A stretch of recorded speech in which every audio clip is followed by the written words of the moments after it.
Thank you, Shrey, for the kind words and for the opportunity to be part of your IC. Is my screen visible? Very much, yes. I'll be talking about ICRS and phakic IOLs as a means to visually rehabilitate patients who have a keratoconus. Now, what are ICRS? They're basically tiny arcs of PMMA, which can be implanted into the cornea and function as spacer devices. What they do is they basically shorten the arc and flatten the cone. By flattening the cornea, they basically improve the vision, reduce the keratometry, reduce the refractive error and the asymmetry. There is also a role that these segments play in terms of redistribution of the biomechanical stress forces, and hence possibly are an adjunct to reducing the progression of keratoconus. Now, various segments are available. Like the most commonly used were the Intacs and the Ferreira rings. We also now have Biotech, which has made available the BioRing, which is available widely across the country now. These segments basically differ in their cross section, the various thicknesses that they offer, and the radius into which they are implanted. Do note the closer they are to the pupil, the more effect they're likely to have. But there are modifications in the cross section that are made to minimize the visual disturbances that would come in terms of the implantation closer to the pupil. We use these segments freely in our practice in patients who are not willing to wear contact lenses, because I do believe contact lenses do give one of the best visual rehabilitation. These patients must have a clear cornea and should have a thickness between 400 to 450 at the site of proposed incision or Intacs or ICRS implant. Now, this doesn't have to be the central area.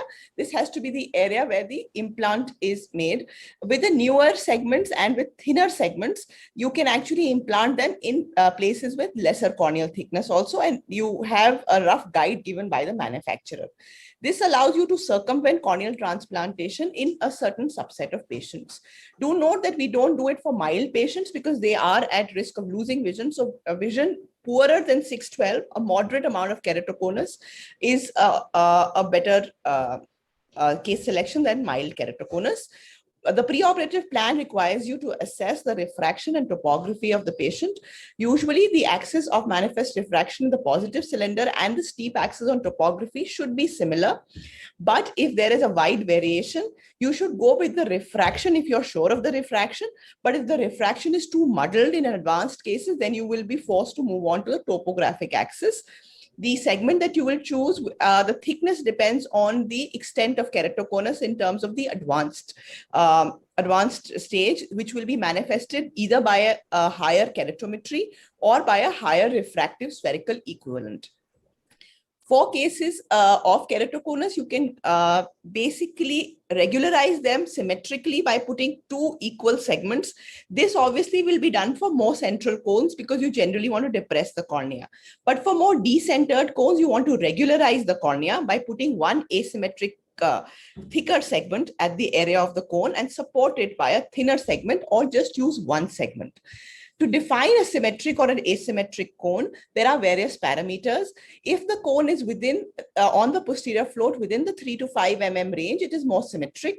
Or if even on the anterior curvatures and anterior elevation, if more than 50% of the cone is within this area, it is a symmetric cone. An asymmetric cone largely will lie outside the 3 mm area. In terms of refraction, an asymmetric cone is more likely to have a larger cylindrical component. The surgical pearls include, we normally use a femtosecond laser that minimizes the risk of complication.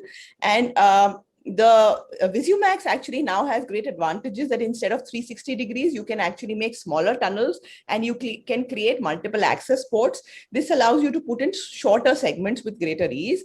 Just a short video clip to show you. This is the intralace making the channel. You see there's a cut on the steep incision. On the steep axis, and we open this up with a mechanical separation. These tissue bridges are cleaved, and then we put in the ICRS segment. It's held like a pen, and then you initially go a little vertical and then wheel it into the tunnel. you see here, there's a small hole at the each end, and this allows you to engage it. And when you're putting the segment inside, you must ensure that it is about at least a few 1 to 2 mm inside the incision to reduce the risk of extrusion.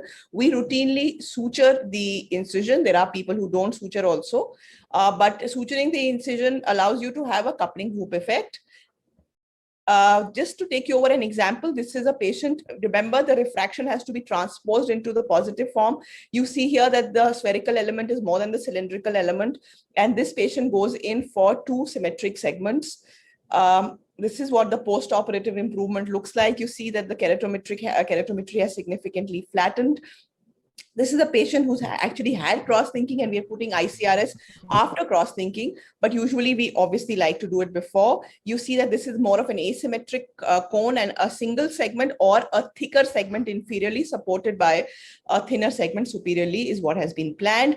A very advanced cone with a high spherical equivalent with the SK segment. This is the improvement that you see.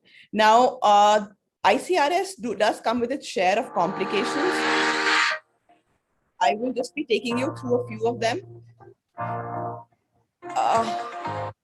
So while implanting the ICRS, you have to take care that you are centered, particularly in the thick segments which have to be closer to the pupil. There are post-operatively risks of explantation and extrusion and infectious keratitis that can come in because it is eventually a foreign body into the cornea. This is a patient where we actually end up creating a false passage. You see that the first segment goes in with ease, but as we are putting in the second segment, there is a false passage that has been created. So note that as this second segment goes in, when we are suturing, do you see this end dangling? This would not have dangled had it been in the tunnel. So what has happened is that this end has actually perforated into the cornea, and that's what we see next day, that the ICRS segment is actually in the AC. This video shows you how to explant the ICRS. Just engage it with the hole at the end that you can access and wheel it out. This was the supporting segment which was placed normally. That had to be taken out because the inferior segment could no longer be positioned. And the inferior segment is actually in the AC, and then it is taken out through a paracentesis stab.